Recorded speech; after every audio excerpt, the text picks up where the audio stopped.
ഉരുൾപൊട്ടലിൽ കാണാതായവർക്കായി ചാലിയാറിൽ വെള്ളിയാഴ്ച വരെ തെരച്ചിൽ തുടരുമെന്നാണ് മുഖ്യമന്ത്രി പിണറായി വിജയൻ പറയുന്നത്. ചൂരൽമല പാലത്തിന് താഴെ വനത്തിലൂടെ ഒഴുകുന്ന പുഴയുടെ വശങ്ങൾ കേന്ദ്രീകരിച്ചും തെരച്ചിൽ ഊർജിതമാക്കും. വാടക വീടുകളിൽ കഴിയുന്നവർക്ക് വീട്ടുപകരണം ഉൾപ്പെടെ നൽകുമെന്നും മുഖ്യമന്ത്രി പറഞ്ഞു.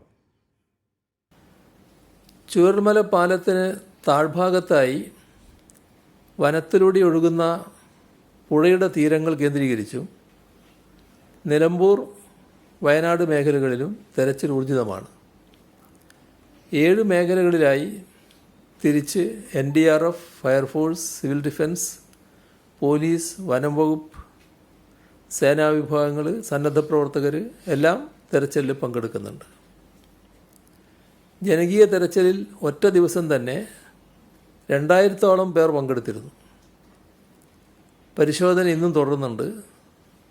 വെള്ളിയാഴ്ച വരെ ചാലിയാറിൽ തെരച്ചിൽ നടത്തും.